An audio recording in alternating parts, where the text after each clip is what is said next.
Yehuda Ashlach, conocido como el Baal HaSulam.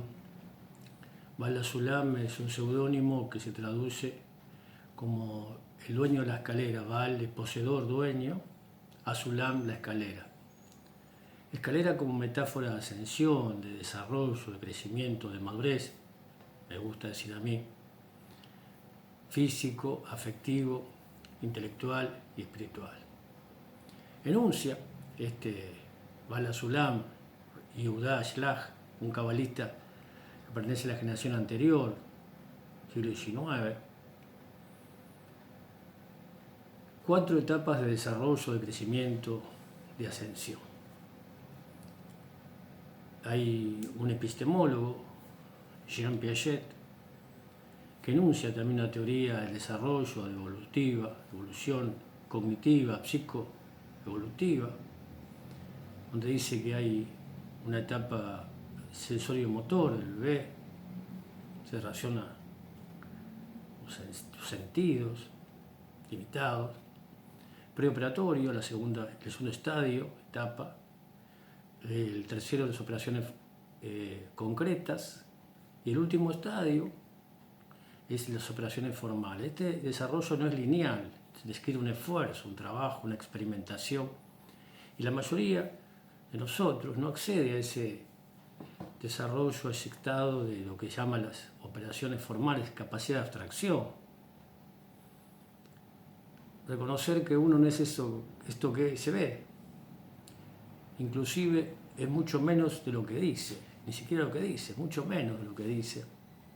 Hay un cuento que en una entrevista a Scholem, década del 70, en Alemania, que está transcripta y puede encontrar en internet, que en PDF, que como todo es Kabbalah,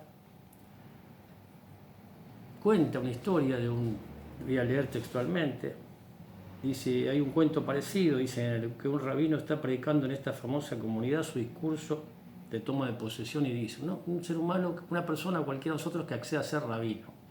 Y distinguidos miembros, os extrañaréis de ver que uno al que habéis conocido siendo tan pequeño, Catán se dice en hebreo, esté hoy entre vosotros tan alto. La explicación es que cuando hablo en otro sitio me pongo sobre un versículo de la Torá. Pero entre vosotros prefiero ponerme sobre mi baúl o quizá en este mundo, en esta época, sentarse en el cordón de la vereda. Es decir, que uno se apoya en una tradición, cualquiera que fuere, filosófica, mística. Pero cuando se baja de ese versículo, de ese escalón, o es un enano, cuando se refería en una misiva a Isaac Newton, responde diciendo, soy un enano, Catán, pequeño en hombro de gigante. Uno se reconoce parte de esa multitud, esa muchedumbre, en palabras de don Raúl Scalabrini Ortiz, que sale por la mañana y vuelve por la tarde.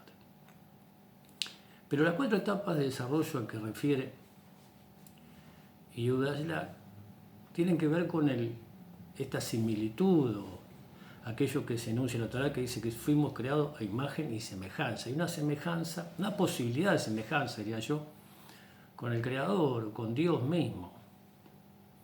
Uno se pregunta, una de las respuestas, pregunta que se hace la Kabbalah es, ¿por qué Dios creó? Dios necesita, Dios sin necesidad necesita, son contradicciones, una paradoja.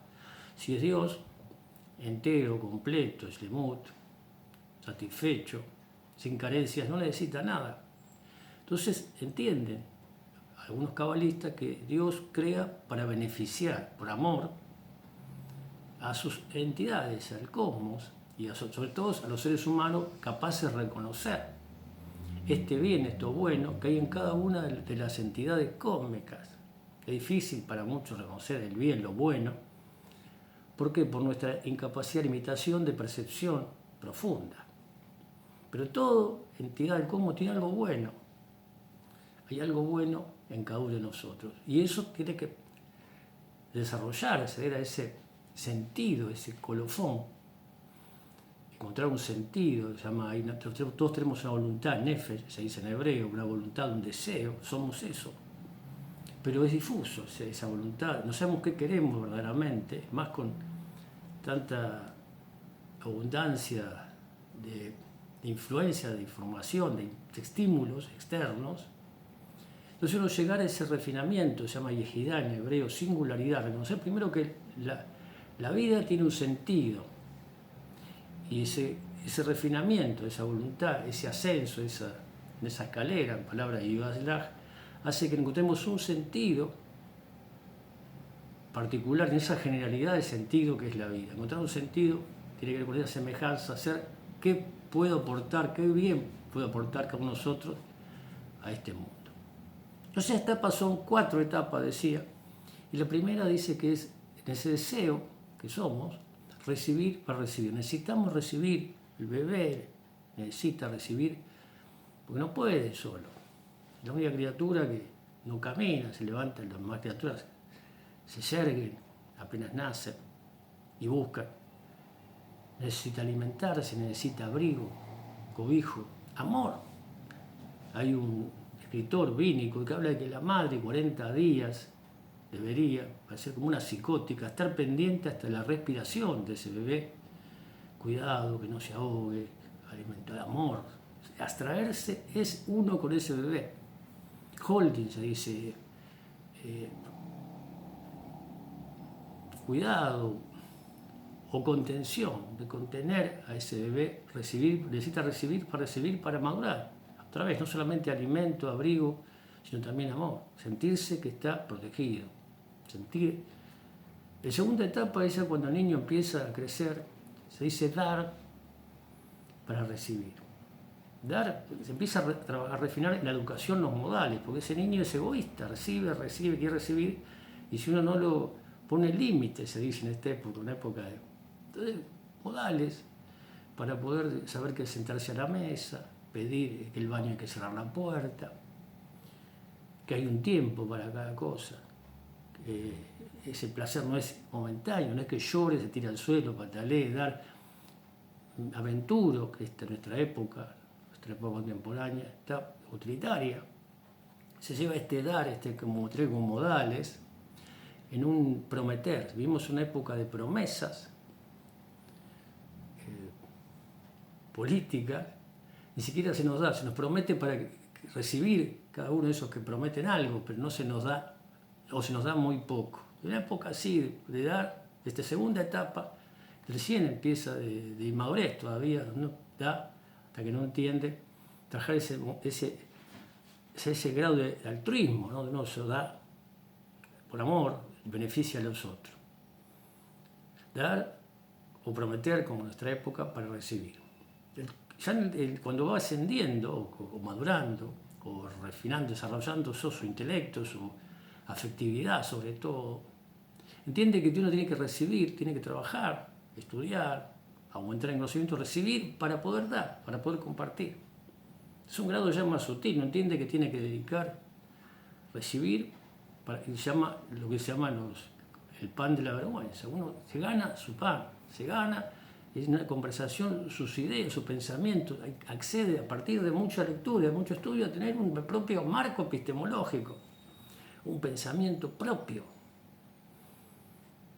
Recibe para dar. Pero el grado más alto, se dice, ese grado cuando uno ya tiene grado de satisfacción, está en ese momento presente, está satisfecho, vive en el presente. Hay una frase del Talmud que dice: haz lo que te he ordenado que hagas hoy, el futuro verás la recompensa según tus obras. Está ahí, da para dar. Se formó, estudió, trabaja y da, porque sabe que es parte de un conjunto. El ser humano es con otros, la convivencia, da para dar. Es un grado muy alto, porque hay un riesgo, donde uno se engaña, da, sobre todo en nuestra cultura, utilitaria otra vez, de sentir un vacío, de que uno da y no se siente reconocido, vacío, y dice, ¿para qué? Los demás espera todavía, no hay todavía un grado de satisfacción, una actitud sería de dar, no es dar a veces ni siquiera materialmente, es dar su tiempo, una palabra, acompañar al otro. Este proceso de un holding consciente. Mucha gente que necesita estar pronta para esta cultura de dar para dar. Y Enrique Santo Discépolo, en mi opinión, este cabalista secular, un hombre de su tiempo, que estaba en su tiempo, llegó a este estado, acompañando un movimiento de esa época en ciernes, imperfecto, sí, cada movimiento, cada artefacto político es imperfecto, porque está hecho por seres humanos, pero él, de su tiempo reconoce y da y beneficia, y quizá utilizado por ese aparato político o esas personas que defendían o cuidaban por intereses espurios, y se seca, si queremos decir, eso que se llama burn out, porque aprovechándose de su retórica, de ese amor que profesaba ese artista, genera por gente que no acompañaba, que no entendía esa transformación, esa muchedumbre que era beneficiada por esa transformación política, otra vez el cierne, se lo segrega, y sufre, y él mismo no entiende, no sabe por qué se llama, en hebreo se dice un sadik nistar, una persona que piensa y actúa en forma precisa, pero que él mismo no sabe, duda. Le dice ese espacio en el que él termina acompañando o buscando un debate con esas personas que están en contra de ese movimiento, pienso y digo lo que pienso. Pero no dice que eso que piensa es, invita a debatir. Y hay un colega, un poeta contemporáneo que se llamó Homero Mansi, que en su lecho de muerte, él es internado en marzo del 1951, Mordisquito, este espacio donde inventa este personaje Mordisquito empieza en julio de 1951 y Discípulo fallece el 23 de diciembre de 1951, Homero Mansi fallece el 3 de mayo de 1951. Hay dos versiones, dicen que en su lecho de muerte, cuando es internado, muere de cáncer, Homero Mansi, llama por teléfono a Aníbal Troilo y le lee este poema dedicado, buscando esta semblanza. Era un poeta así, descriptivo, Homero Mansi, de este hombre que decían Dicepolín, y dice que Troilo le responde con la música de esta canción, de este tango. Otros dicen que llama directamente a Enrique Santo Discípulo y le lee este poema, y que Discípulo llora, es emocionado por esta poesía, que dice así, habla de este hombre, según mi entender, un cabalista de su época, que percibe esa posibilidad de redistribución de la riqueza material y simbólica en ese momento histórico, que después sufre un golpe de Estado cívico-militar. En fin, eso ya es parte del hecho histórico irreversible. Y el poema dice así: sobre el mármol helado, miga de media luna, y una mujer absurda que come en un rincón. Tu musa está sangrando y ella se desayuna. El alba no perdona, no tiene corazón. Al fin, ¿quién es culpable de la vida grotesca y del alma manchada con sangre de carmín? Mejor es que salgamos antes de que amanezca, antes de que lloremos, viejo Disciplina. Aquí, el amanecer, la noche es el refugio, como un refugio para estos poetas, porque el amanecer tiene que enfrentar la realidad que se impone. No es la luz, el sol, de salida de la caverna de Platón a la verdad, esa verdad que nunca es completa. Hay sucesivas cavernas en las que el prisionero liberado, cuando vuelve, no reconocen esa verdad de que vivimos en un mundo de apariencias. La real es, en palabras de Discípulo, verás que todo es mentira, verás que nada es amor. Esa realidad es de intereses, de dar para recibir. Conozco tu largo aburrimiento, dice, y comprendo lo que cuesta ser feliz, escribe Homero Mansi, y al son de cada tango te presiento y con tu talento enorme y tu nariz, con tu lágrima amarga y escondida, con tu careta pálida de clon, y con esa sonrisa entristecida que florece en verso y en canción. La gente se te arrima con su montón de penas, y tú las acaricias casi con un temblor. Te duele como propia la cicatriz ajena. Aquel no tuvo suerte y esta no tuvo amor. La pista se ha poblado al ruido de la orquesta. Se abrazan bajo el foco muñecos de acerrín. ¿No ves que están bailando? ¿No ves que están de fiesta? Vamos, que todo duele, viejo Discepolín. Que tenga un hermoso año y que cada uno pueda reconocer sinceramente, honestamente, en qué etapa se encuentra. ¿Quiere recibir para recibir? quiere dar o promete algo a otro para recibir. Está en el trabajo recibiendo para poder compartir. Difícil que podamos dar, decía Fito Páez, en actitud de satisfacción plena, estando en este momento presente de forma absoluta, completa, dando para dar.